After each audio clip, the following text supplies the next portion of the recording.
In 2008, I had to bounce back from adversity of passing a high school graduation exam in my home state of Alabama. I had 5 parts to pass before I graduated in the spring of 2008 with my graduation class. One part that I was struggling with the most was the reading part. I passed every other part from math, science, social studies, and writing, but one part that I was struggling with the most was the reading part. And that's when I began to apply myself uh, in my senior year. I had one last time to take it, which was in the spring semester of 2008. But what I failed to realize is that as being a minister of the gospel, I was ministering and teaching and preaching the word to everybody else, but I wasn't really applying myself when it came down to my faith in God wholeheartedly and trusting and believing in the promises of God with what the word said, that if you just ask, he will answer my prayers. And I didn't ask God to actually help me pass my graduation exam to my senior year, which was the reading part, where I actually was struggling most with, and everybody else was helping me. My aunt was helping me, my mother was helping me, but everybody else was praying for me also, but I wasn't praying for myself. So that's when I began to pray to God the most. My name is Jay Benson, also known as Pastor Jay, Coach Jay. I am a certified life coach and a spiritual life coach, youth life coach, as well as a former athletic coach where I've worked with student athletes as an athletic coach. Also a man of faith where I have been preaching and teaching the gospel since I was age 15. Today I have 3 live testimonials, 3 real testimonials and stories that you're going to hear from other people with how they had to bounce back from their pain and bounce back from adversity in life. And you might be saying, where am I at today? How did I get to where I'm at today? It was through prayer, it was through faith, and even throughout that time in high school where I had to bounce back from adversity, I have went on to receive 3 degrees. I received my undergrad degree from Auburn University, where I received my degree in mass communication, radio, TV, and film. Went on to University of West Georgia, where I received my first master's in instructional technology, as well as my second master's in sport management, and even received my certification to be a life coach in the year of 2020. Became an author of 3 powerful books in the year of 2020 and 2023. After receiving my undergrad degree with my Bachelor's of Arts in Mass Communication, Radio, TV, and Film from Auburn University, I went on to receive my first job opportunity in the Atlanta, Georgia area, working for Comcast Sports Southeast, where we basically covered every collegiate and high school sport in the Southeast region: University of Alabama, Clemson University, Georgia Tech, University of Georgia, and every SEC school and ACC school in the Southeast region, and high school sports also. After the organization ended up shutting down, I ended up transitioning to work for the Atlanta Falcons, the Georgia Dome Productions, for a few years before they transitioned to the Mercedes-Benz Stadium. And then during my time working for them, I had the opportunity of working for the University of West Georgia football program under then head coach Will Hull back in 2014 through 2016, before I received my master's degree from the University of West Georgia. And then that's when I began to work for the Atlanta Braves organization in Lawrenceville, Georgia, for the Gwinnett Stripers, which used to be the Gwinnett Braves. And even throughout my time there, I basically was working for these different organizations as a camera operator, 3-play operator, learning and still perfecting my craft as I received my undergrad degree from Auburn, and had a huge opportunity of working for these different organizations throughout that time before I made the transition of teaching what I teach now, which is broadcast video production, helping students be better at their craft of being a camera operator, video editor, lighting director, and all these different positions when it comes down to pre-production, production, and post-production within broadcast video production. And even today, most of the students that I have taught who have went on to receive their high school diploma, they are in college, whether they playing sports or whether if they are operating their own business. I'm seeing firsthand that these students basically took hold of what I taught them, and they're basically doing great things in their careers right now, and even mentoring students as well on the side, which is a part of my business. Been basically mentoring and doing some life coaching skills with our youth, whether they are students or student athletes. These are the things that I have done within my career. I am the son of Shirley and Jimmy Vincent, the brother of Don Timmons, and that is who I am. My name is Shirley Dumas Vincent. I'm the youngest sister of Helen Dumas Rose.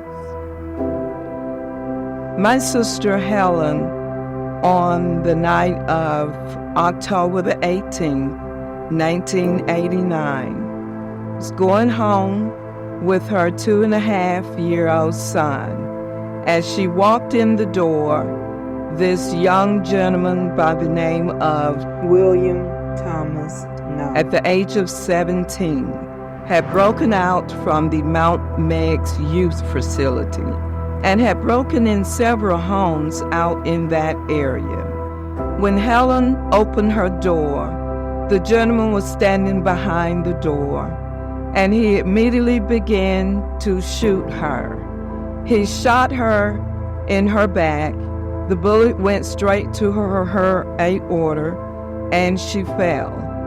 Based on the information given to us by the district attorney after going out checking their home, that Mr. Knox also shot at her 2.5-year-old child. After killing my sister, he grabbed her keys and he left in her new vehicle that she had just purchased a month ago.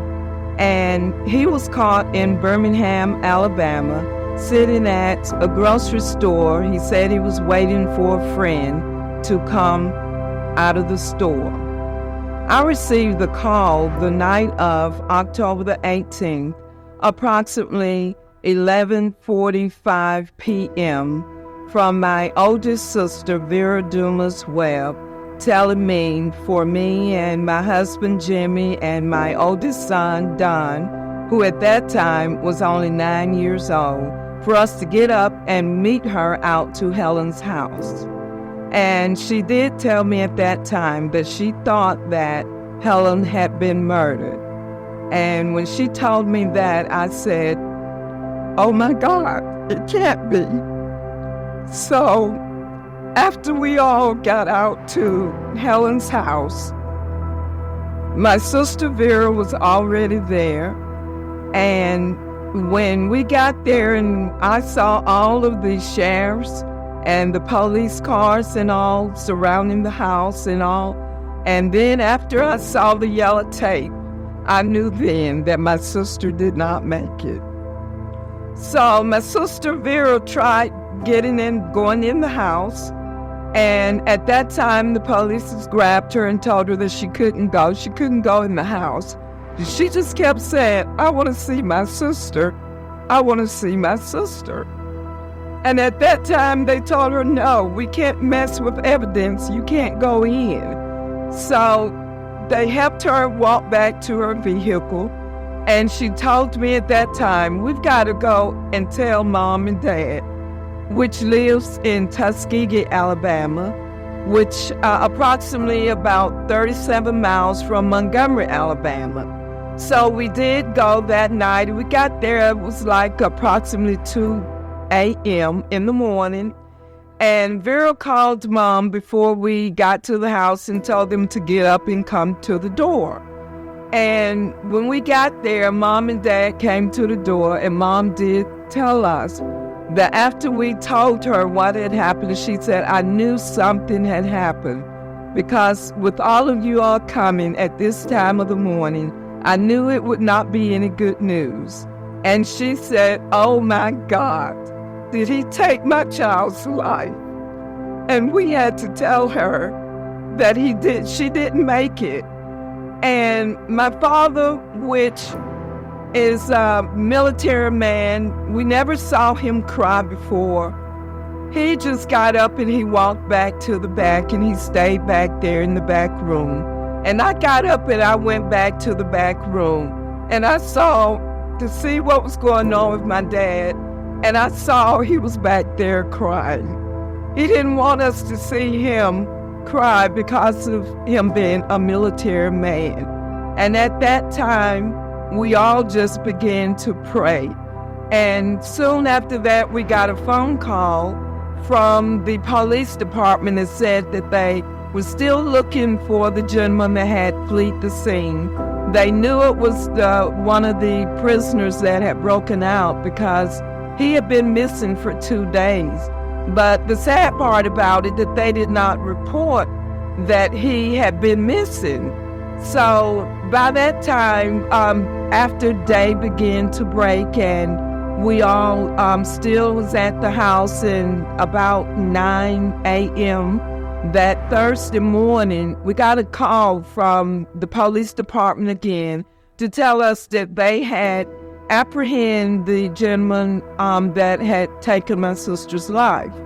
They sent out a bolo to all of the polices in the Birmingham, Alabama area, and the police lady, who's a female, said that she happened to be just driving down the street, checking her area, and she saw my sister's car parked there in the parking lot at this grocery store. So at that time, she said that I backed up, I looked at the tag number, and the tag number did match. And she said, I called for backup help. And there were 4 other polices that met her there, and they all began to surrender the vehicle. And she knocked on the window, and she said when she knocked on the window, Mr. Knox was in the vehicle asleep, and he immediately grabbed the gun off of the seat, and she pulled her gun out and said, I dare you.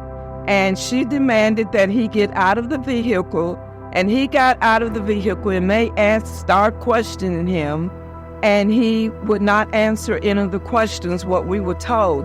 But because of his age, we had to go through with getting him certified first as an adult, to be tried as an adult. And so at that time, going through different, going to court back and forth, we actually had to get him tried as an adult. After they approved for him to be tried as an adult, we actually went through a good 3 years before going to court, tried as an adult. And the only thing that got us there to the court at that time, I made an appointment with the judge in Montgomery, Alabama, and his name was Judge Charles Price. And I told him, I said, after meeting with him, I said, my family is going through a lot. We've got to get this behind us. And I said, every time that the trial date is set, you all call us back and say something has happened and you had to change the date. And I said, please, please help me. Help our family. We need to get this behind us. And he promised me, he said, Miss Benson, I understand how you're feeling. He said, I agree with you. But every time the date is set, something comes up, and then we're told we've got to set another date. And at that time, he promised me that we would get to court within 2 weeks. And he did keep his word. Within 2 weeks, that second week, we were in court. We were in court for a good 2.5 weeks, going back and forth with this young man being tried as an adult. And after the jury did get the case, they did find him guilty. and they did give him life in prison without parole. And after going to the sentencing, Judge Charles Price said, because of this heinous crime, this child saw his mother get killed. And not only that, but this young guy, William Knox, shooting at the child, and with the bullet being still in the wall about the size of the height of the child, he said, I am going to reverse this. I'm giving him death row. And he was on death row for about 6 years. And after that, the Supreme Court came up and made a change in Washington, D.C. What was a death sentence is now life without parole for a man who confessed to murder. William Knox was sent to death row in the early 90s for killing a Montgomery woman in her home while her 2-year-old watched. But recent decisions by the U.S. Supreme Court challenged and ultimately changed his sentence. Jennifer Horton with the story tonight, new at 6. In 1992, a Montgomery jury convicted William Knox of capital murder. He was sentenced to death. The victim's family thought this was the end, but the judicial nightmare was only beginning. This person should be executed for that. I mean, he should have received the death penalty that Judge Price gave him. And his own statement was, if anybody deserves death, this person did. Knox was 17 years old when he escaped Mount Megg's youth detention facility in 1989 and encountered Helen Rhodes, who drove past him in a car, splashing water in his direction. District Attorney Daryl Bailey says Knox was enraged. He breaks out of prison to go and do this and kills her in front of a 2-year-old child. That's an evil person. In the end, roughly 60 days made all the difference in this case, the difference of life and death for the defendant. If he had been 2 months older, he would have probably already received his punishment, which would have been execution. Ultimately, Knox's age kept him out of the death chamber. A series of U.S. Supreme Court decisions brought the case back to court and overturned his sentence to life without parole.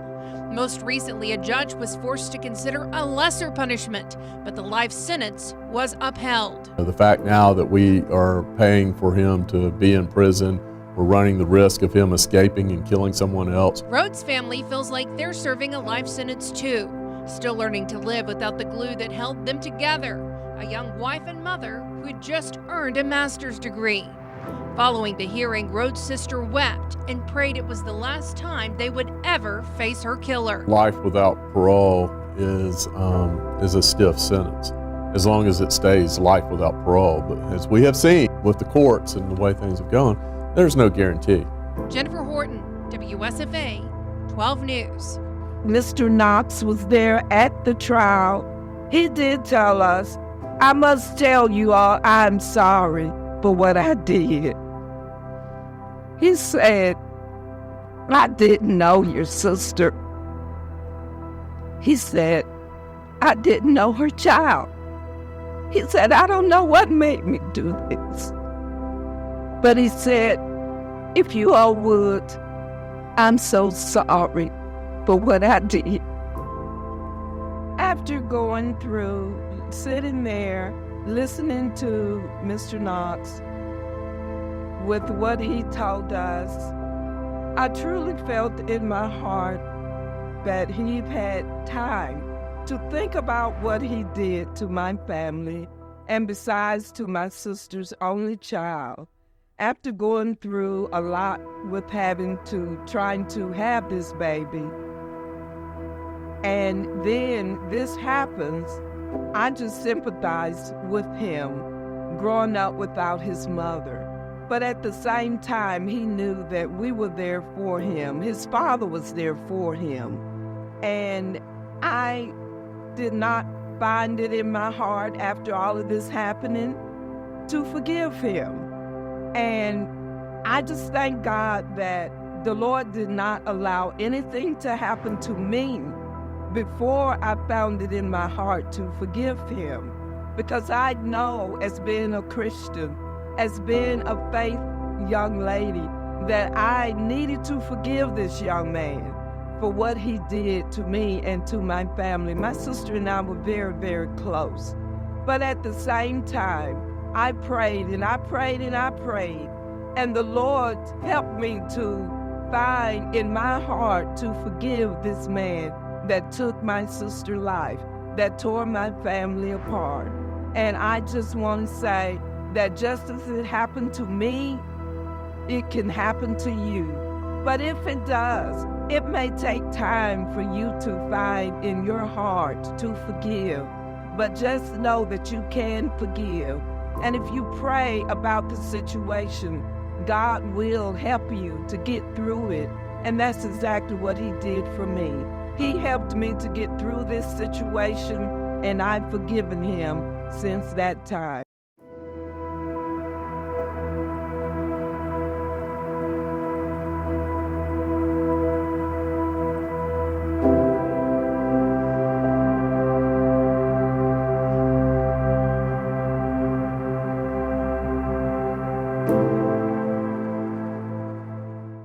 My name is Joshua Browder. I'm the son of Lucinda and Philena Browder Sr., and I'm here to tell my story.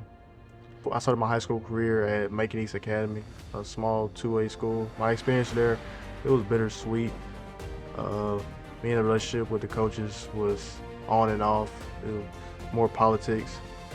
And so I decided to transfer my junior year to a bigger school, which is Prattville High School, which is a 7A school, which is bigger, just to get a better feel of the game and a better experience for football, to get myself ready for college. Transferred my junior year, I was a backup to a senior. And he taught me a lot of things about the quarterback position and how to play at the 7A level. So fast forward to my off season, to going in my senior year, just worked a lot, got my mechanics better at quarterback, and just a better feel of the quarterback position. So fast forward to the beginning of my senior year, I started the first 3 games of my season, but this one particular game was the third game of the season. We played Dothan High School. That week, it was projected to be a thunderstorm, like a lot of rain, so they moved the game up to Thursday. So fast forward to the game, it was back and forth, a lot of defense, nobody was really scoring, and then we finally got an edge going close to halftime.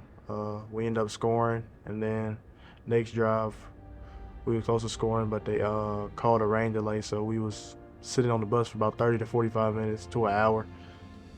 And then we came back out, had momentum. I threw a potential game icing pass to one of my receivers, but he dropped it because of the rain.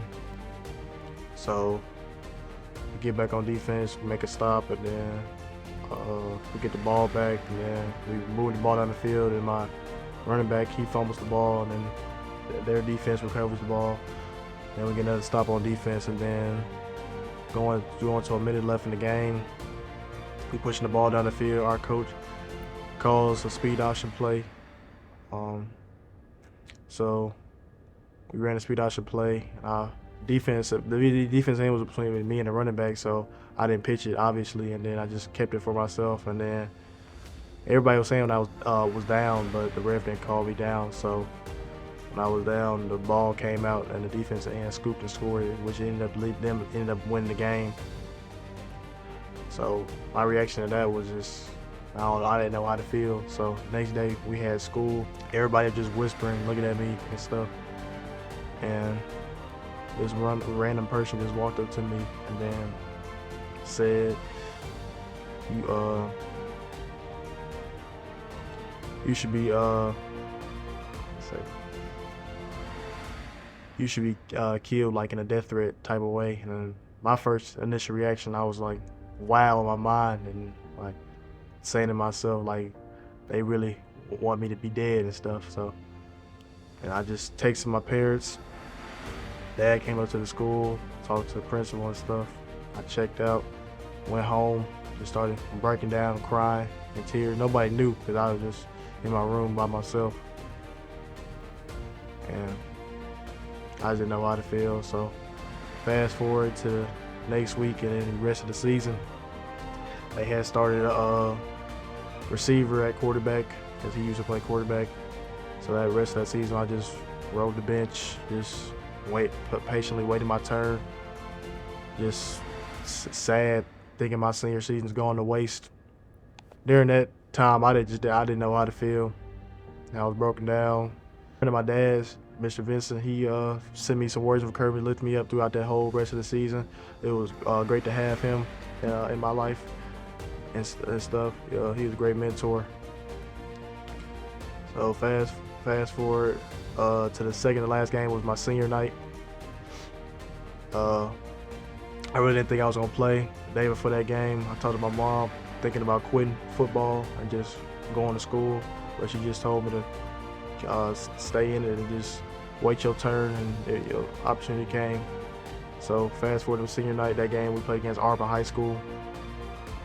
The starting quarterback, he started off pretty bad. He had 3 interceptions back to back, and then what ended up me getting in the game was he ended up getting a concussion. So we was down 27-0 at half, and then fast forward to close to the end of the game, we ended up losing by 8 points. I brought us back, had 3 touchdowns. So teaching moment for that type of moment, just push through adversity, just stay in it, and just stay the course. Don't give up. Right now, I'll be offered a scholarship to play at Tuskegee University, and just it's a blessing from God. So in conclusion, I would say just tell all the young student athletes, just stay the course, keep God first, keep faith in God, and just never give up. Push through adversity. You're always going to be hit with adversity as an athlete. So I would just say stay in it and stay the course. My name is Webster Bumpers. Most people know me as Coach Bumpers, special education teacher at Duluth High School. I also had coach football there. I'm the son of Donald and Annette Bumpers of Jackson, Alabama. And I'm here to tell my testimony of how adversity can come in many forms, but my faith in the Lord Jesus Christ has sustained me. I was awakened from my sleep with a massive headache that started in my right temple and radiated down my jaw. At first, I was thinking my wisdom teeth.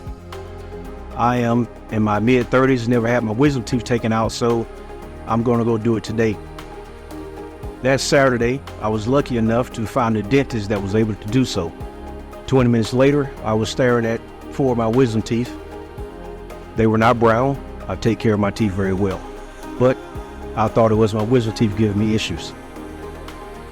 Consequently, that night, I had taken hydrocodone for the pain, thinking if I have some pain from this tooth extraction, this hydrocodone will help me sleep. But that wasn't the case. Very next morning, I had the same headache again, this time a little bit worse. And being a prior service member in the United States Air Force and a war veteran in the Afghanistan war, I had been around explosions and loud noises that have given me headaches in the past, but this, on a scale from 1 to 10, I resonate, had to be a 14. My wife urged me to go to the ER.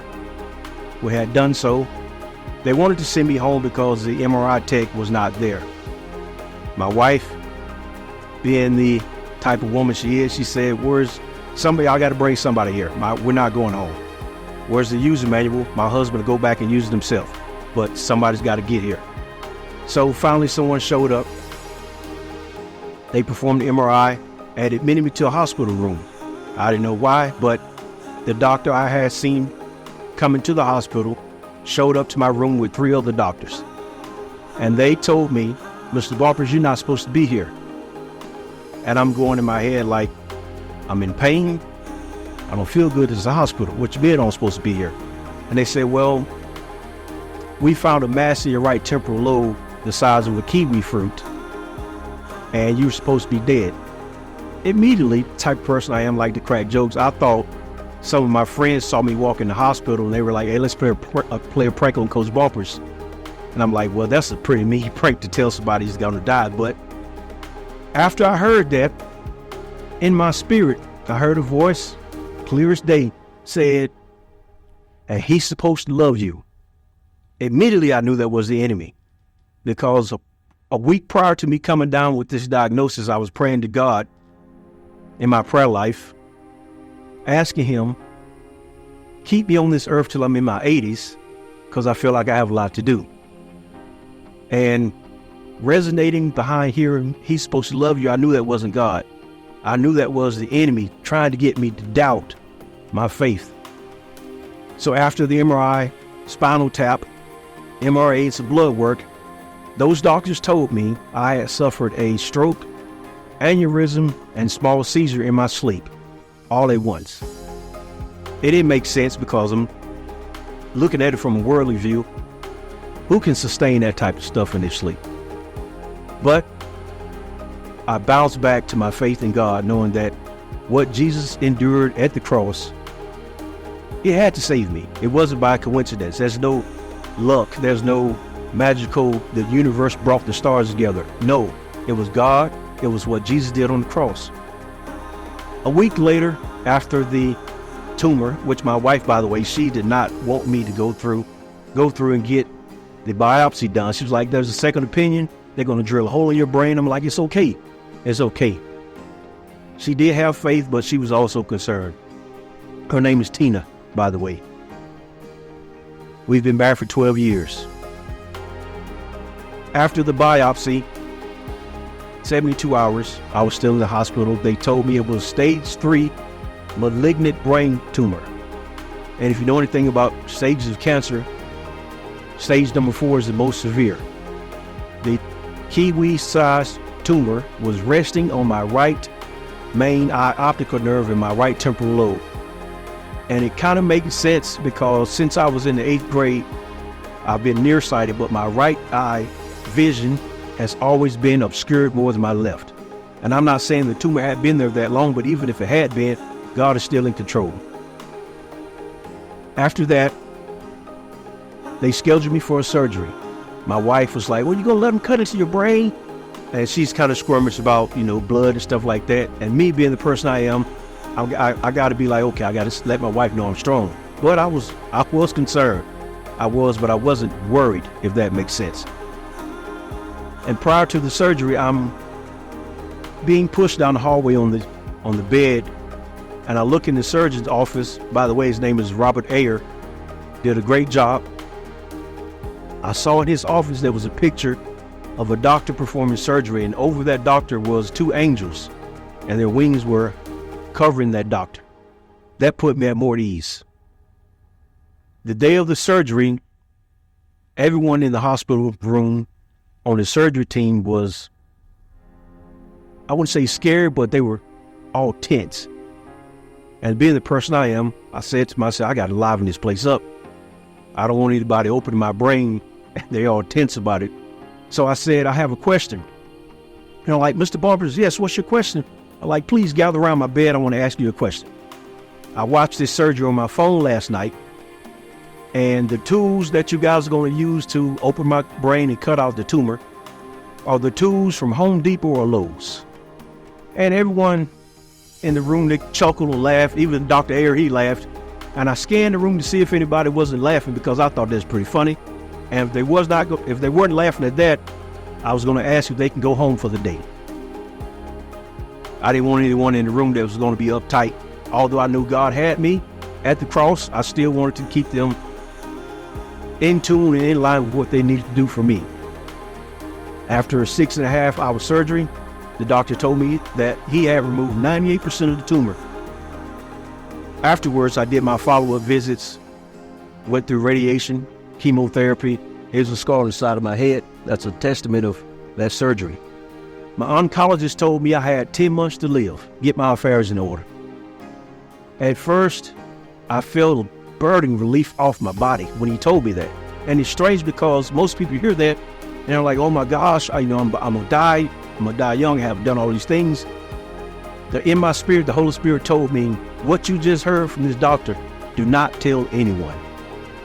And I'm like, well, I gotta tell my wife, but at the same time, I'm thinking if I tell my wife, she might crumble. So I'm gonna listen to the Holy Spirit, not tell anyone. So for 6 years, 2018, I'm still alive. There's no cancer cells, no regrowth. And most recently, October of last year, I finally built up the courage and told my wife about this. And she said, I'm glad you didn't tell me 6 years ago, because I don't know what I would have done. In that whole time, many people showed up in our lives and helped us out. God brought many people in our lives. After that time, I told Pastor Jay Vincent about it. He encouraged me with the book, Moving Past Your Pain. The book is is an easy read. It's backed by biblical principles and real life experiences. Along with the Bible, it has helped me get past this adversity. I can say today, the diagnosis of those doctors, I appreciate it, but it wasn't the end all be all. God is still in the boat. It takes me to John 16:33, when Jesus talked to his disciples and he said, in this world you will have trouble. Take heart, I've overcome this world. And the peculiar thing about that verse is, he doesn't tell you what type of trouble you're going to have. It can be loss of a job, loss of a loved one, or a bad report from the doctor. But God is still in the boat. I truly believe that what Jesus endured at the cross and before saved me. Why does he choose? Why do some people live through bad things and some people don't? I don't know. And it's not for us to understand or find out why. Because in the book of Proverbs, chapter 3, 5, and 6, it says, do not lean on your own understanding. Trust in the Lord with all your heart. Submit everything you do to him and he will make your path straight. I've said that verse to several people after telling my testimony. They asked me, well, your path wasn't straight. You had to do this. You went through this. You had cancer. And I said, yes, that's true. But looking back at that verse, my reply is, yes, your life may be with crooks and turns and crevices, but God has a way of straightening those things out, which leads right to him. I can tell you without a doubt, Jesus saved my life. Maybe it's because I'm supposed to tell you that today. In closing, I will say this. Bible, it's spelled B-I-B-L-E. Basic instructions before leaving Earth. I hope my story has been inspiring. Thank you. I just want to personally thank Joshua Browder, my mom, Shirley Vincent, and as well as Coach Webster Bumpers for their powerful testimony and stories. I pray and hope something was said that has encouraged you all to know that you can bounce back in anything that you're going through in life, and whether if it's on the field, as been a student athlete, or even on the basketball court, whatever sport that you may play, just know that you can bounce back in life. Whatever the coach may have told you, whether if you have been overlooked for a specific position that you're currently playing, even you have done all the right things on the field as well as off the field, on the court, off the court. Whatever position or sport that you play and you may have been overlooked, just know that if you continue to do the right things that you have been doing, and as well as keeping God first, especially if you're a believer, just know that you can bounce back in anything that you're going through in life. As well as if for those that may have lost a loved one, like my mom, she lost her sister back in 1989 due to a heinous crime. Just know that you have to learn how to forgive these individuals who have taken your loved one's life. It's not going to happen overnight, but in due time. Especially if you're a believer, you must know that the word says you must forgive ye one another. So that means that you have to learn how to forgive these individuals in due time. And even with the final testimonial and final powerful, impactful story that Coach Bumpers gave, you must know that God has the final say-so. The doctor may tell you one thing, but God has the final word and final say-so over your life. So you have to learn how to keep your faith and keep your trust in God at all times. And just as Coach Bumpers did that, even throughout the different things that the doctor was telling him, he still kept his faith in God. So you have to know that anything that you go through in life, you can bounce back from any adversity. And just want to personally thank these individuals again. I pray that you have been inspired, educated, equipped, and empowered to be all who God has called you to be on this earth. So again, just know that anything that you're going through, you can bounce back from adversity and pain that you're going through.